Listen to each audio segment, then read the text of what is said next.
Hey guys, welcome back. It's Grim Reaper coming at you for another video for Raidshadowlegends. Hopefully doing well, and hopefully you're looking after yourselves, and hopefully you had a fantastic start to the weekend wherever you're in the world. And hopefully you're not having a too bad start of the week. It is Monday. Happy Easter to everyone if it does affect you. And hopefully not eating too much chocolate or anything like that. I'm still recovering from flu, but I'm feeling a little bit better. So we are back on BM's account today. I'm going to do another champion showcase. I wanted to do a champion showcase on this champion for a while. And yeah, so I'll drop timestamps down below. You guys can go ahead and check the timestamps down below that it gets your curiosity. And yeah, anyway, let's go through the kit and everything as well. And yeah, so anyway, so we're going to do a champion showcase on the champion Unity, which I'm not going to try and pronounce his name because being dyslexic is just going to end up bad and not work in my favor. So I'm just going to call him Keith. All right, we're going to call him Keith because that's what I think the K stands for, Keith. So Keith is looking pretty badass, if we say so ourselves, and he is looking pretty sweet. Let's go through his kit then. We can see that he's got very interesting base stats behind my big head and looking pretty interesting, right? Very good defense base overall. So we start with the aura. He has a defense in all battles, and then he has a ally resistance just to Night Rev faction by 60. He has a passive ability. Every time that this champion loses 25% more or more HP from a single hit, places block damage. No cooldown on this, which is pretty good. Then he has his champion Unity stuff. When attacked, has a 15% chance of placing a fear debuff on an attacker by one turn, cannot be resisted. Second one will give a ignore 100% target defense or increased it by 100%. So ignore target defense effects are decreased by 100%, which is great against most people. And then for the third faction, when attacked, has a 20% chance of active skill effect on his champion. Happens once per turn. It is worth noting if it's a fatal hit, he will not put block damage on himself. Unfortunately, it will be a straight KO, and it's a little bit of a weak source passive, but it is still a very solid passive compared to most nukers. You'll attack one enemy before attacking, transfers all debuffs from this champion to the target, heals his champion by 10% of the max HP, heals additional 10% of each debuff transferred. We'll always use a skill instead of default skill when counter-attacking, which is pretty useful. Before attacking, also removes all buffs on the enemy. This effect cannot be resisted if the target has attacked this champion before. That's going to be quite annoying to remember. Will attack all remaining enemies with 30% of less HP, which is annoying. This will ignore 100% of the target defense and cannot be critical. Pretty nice. And then this skill will deal 100% more damage to enemies to have attacked this champion before this turn, which is an interesting ability. Then the HP levels of all allies are brought up to the same of the ally and the highest HP. The turn meter of these levels of all turn meter will also be brought to the same level of the ally with the highest turn meter. The HP levels of all enemies will be brought down to the level of the enemy with the lowest HP, and the turn meter of all enemies will be brought down to the enemy within the lowest turn meter. We'll also place Taunt on his champion for 2 turns. Then he'll attack one time, has a 100% chance of landing weakened debuff for 2 turns. This debuff cannot be resisted if this target attack this champion before this turn. It's a very interesting kit overall. I think that this ability probably has the most advantage, and he has got fairly interesting kit with this as well. So that's pretty useful overall. I can't see anything that is anything else that is useful. I think the kit is very basic and very standard, as we can see. Now, Night Rev has a lot of powerful champions I don't have access to today. BM is fortunately not being very lucky with his faction, so we have no nasties, which I think would be a great test no Contrixia, or no Emberus. So we are missing probably 3 of the most strongest champions in his faction. So we're going to head and take him into arena. We'll do a damage test now, and then we'll take it from there. Okay, so the first thing we're going to do is we're going to do a damage test. Now, we do have a C3 account, so we can add increased defense. And I think it's really important to see what damage this guy can do, because I do feel like the best work is when he's on his own. Now, we're going to test him without the damage from his champion unity, the bonuses, and then we'll test him with the champion unity bonuses as well. So we're going to put up increased defense. He's only got the 2 abilities, and they're going to take a turn. I like to do damage tests in the arena because it shows you real numbers, and this team is not exactly like crazy bulky or anything like that to really kind of take note of. So we'll attack one enemy and see what we can do. We'll probably target the Pythian, honestly, because he's got probably the better HP. So he has got increased defense, 62k, which I'll be honest, with this style of build, it's not a lot at all, and it's a little bit disappointing. Let me go ahead and turn this up, and then see what we can do here. Now, bear in mind, there was increase defense for damage mitigation. This one is just a balancing of like quarter meter, etc. So this doesn't really have any damage. And obviously, this one now has like strengthen, etc. So this will play a little bit of factor of how much damage we do. You can see there is only 13k, which again is a little bit kind of underwhelming, but it's expected in this type of game. Right, so let me go ahead and put in 3 champion unities for this faction and see what we can do overall. So we'll have the Knight Revs here. So we'll bring a Queen of Hearts and him. Don't think Georgie's built, in all fairness. I'm not too sure if he is. But we'll just let me just throw in a epic, I guess, for the bonuses. Not like he can kill me, so that's pretty useful. And then obviously we can do the strip, etc. from Queen of Hearts, and again have this not playing in with any increased defense or anything like that. And yeah, I do generally like to do these damage tests in the arena. This time we will gain more damage. He hasn't been hit yet, so we won't get this 100% more, but we will get the 100% turn meter. Sorry, the 100% ignore defense. So let's go for the Python again. It was 62k last time, 65, and then 5k, and then that was about it. There was nothing else really to kind of go in there. Now, I think with ally attack, he should do his A3, if I'm not mistaken, which is pretty cool. We'll cleanse off the hex, let them do their own thing, and then we'll see. So we got reset from Ancora. We're going to do a damage test again. We're going to go for weather this time.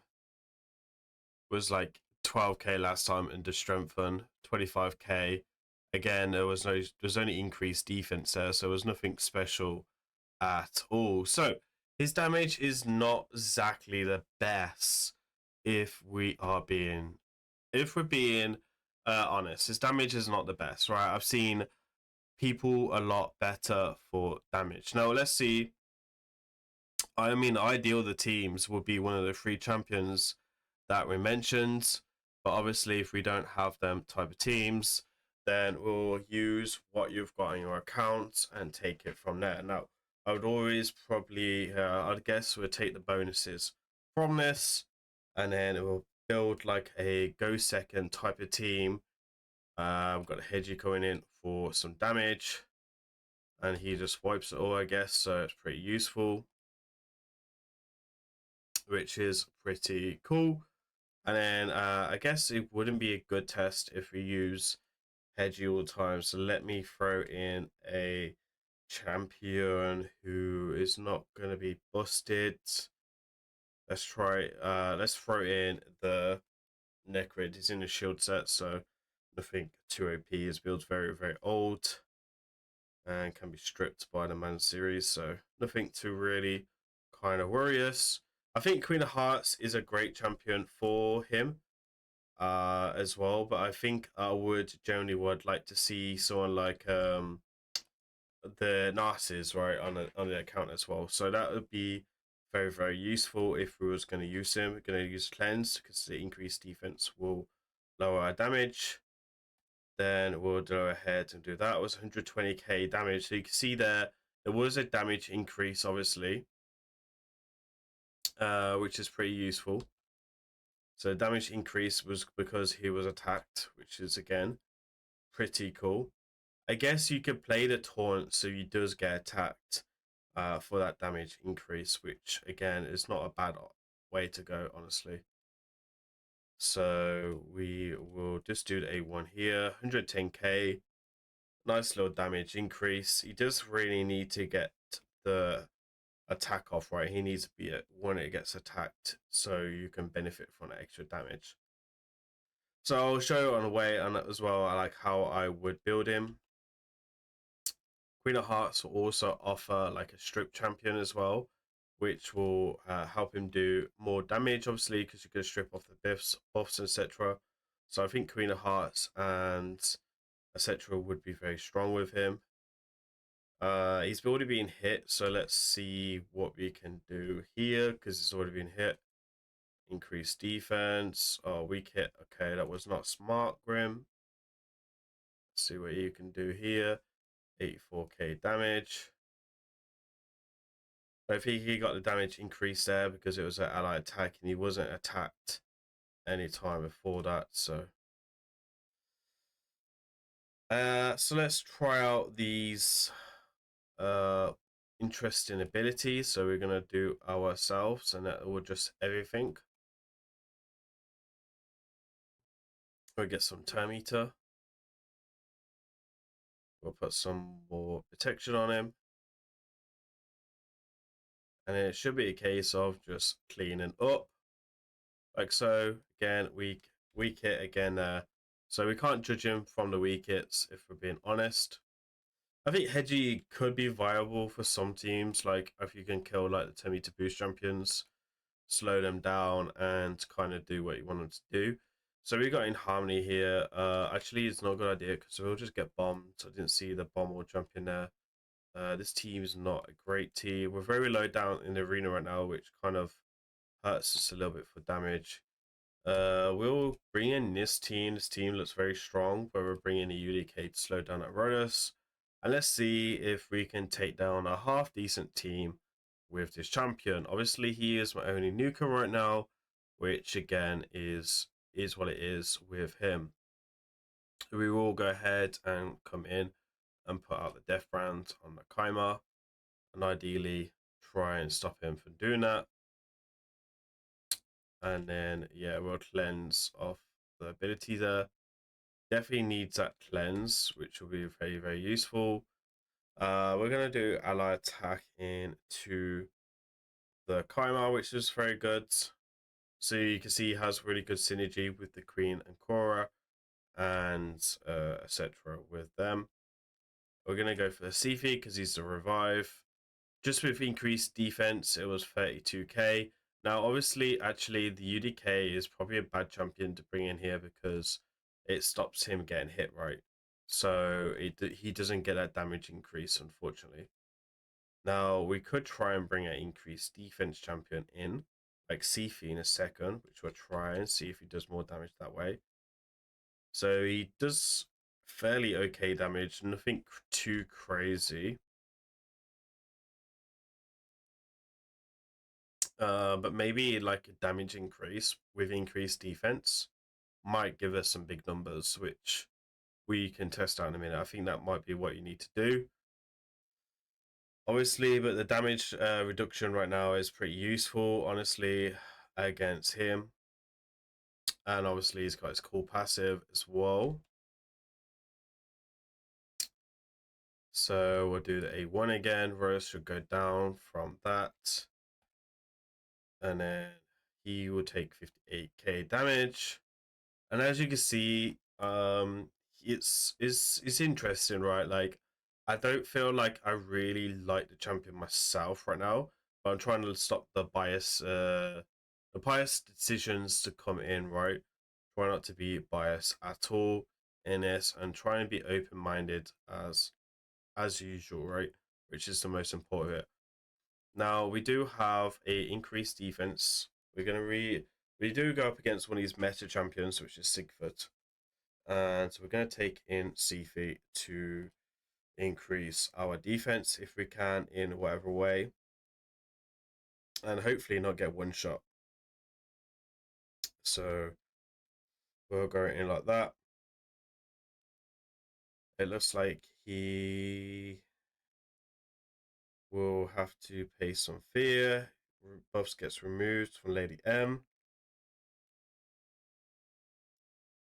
And then see what we can do. Now, he doesn't unfortunately put up Unkillable on himself, which is, it's one of them ones, right? And it looks like it's really hard to try and get a increased defense in the team and to get damage increase from a third ally, which is one of the reasons why it's hard, honestly. Let me try and pop the thingy. So I guess we don't get any damage increase actually because of how the taunt works. So we'll go for Arb. And you can see he's pretty strong with the with that, which is pretty nice. Nice strong ability there as well. So the passive is very useful. It helped on a double hitter, which is going to be one of them ones. Now, if it was a Sigford A3, I think it would be a different story in total, to be honest. Obviously, that Death Brand as well is very, very useful with the ally attack and trying to get them kills off. He's also Force Affinity that goes for him as well. He does counter like half of the nukers, right? Okay, let's put increased defense up again. I don't know if there's anyone in the faction that does increase defense. I can't think of anyone off the top of my head. It's going to be someone that does increase defense, probably. All right, so you can see there, very strong team. Took it down pretty nicely. Let's see how he does against a fairly tanky team. We'll take in the Hegemon, so it's a 4. So it's a straight up multiplier as well. For the 4 Guardian factions. He definitely needs an Onuka with him, right? You need to take an Onuka with him because he's not doing like insane damage, if we're being honest. So that's going to be nice. He's going to cleanse it off, which means it's not going to go to plan, which is fine. She will do what she needs to do. And then we'll take it from there. Go for the A3, which are weak hits. And you can see here he's very, very squishy. And he didn't stop out the ability there, right? This team is nothing like meta. Bear in mind, we are missing like champions like Narcissus and the other champion as well, which is the Mythical. I'll be honest, if he was with Empress, I think that he would be a lot stronger. And that could potentially affect the video a little bit like that, if we're being honest, because you want the strongest champions available. And there you are. You can see there is a block revive, like so. Do I think he's super strong or OP? No, I don't. No, not really. But it's one of the ones. Anyway, let me go ahead and exit this fight. Let's take a look at his build. Let's have a look at all the stats. Right. So as you can see, this is his build that we're going to showcase for today. So let's have a look at his stats. We have defense coming in at 7,000, speed coming in at 250. And also critical damage coming in at 2 80. I don't see the point of building accuracy into him because that will weaken his stats even more. Honestly, a level 3, 4, or 5-star, or even 6-star blessings would be really, really useful for him, and it's going to be super important. And that can also increase his damage by a lot. You can also see that he's very squishy with very base HP. So you can see here it's only got 18,000. Now, when you compare him to a Marius, for example, Marius has an additional 19,800. So he is very squishy for a defense-based nuker, which I think also goes against him. Now, the only relic we did use for today's video was Mytho Tang. So again, you could say a better relic would be more useful. And then these are the masteries overall. I think he's a nice champion. I don't think like he's massively OP, but I don't also think he's trash. I think he's in the middle. I don't think he's like a crazy strong champion unity compared to others. I think he's definitely way behind like the Teox and the Vulcanus. There, he's not even close to that level. But you know, in the right build, he should be in the 4-piece stone skin, 4-piece ignore defense. Personally, myself, I still do prefer the dwarf over him. So you know, hopefully it depending on what champions you got in the faction already. I guess with the right team, I think with maybe with Emrys, which we'll maybe revisit this champion when we have Emrys, that could be a interesting one as well. BMers have got Emrys, and that could be a big factor as well. So how far is he away from Emrys? He's 87, so he's not too far away from the champion. As usual, guys, hopefully you enjoyed today's video. Let me know down in the comments, who did you pull over the weekend for the champion unities, and what do you think about this guy? And as usual, please remember to like, comment, subscribe. I've been Grim. I'll see you in the next one. Peace.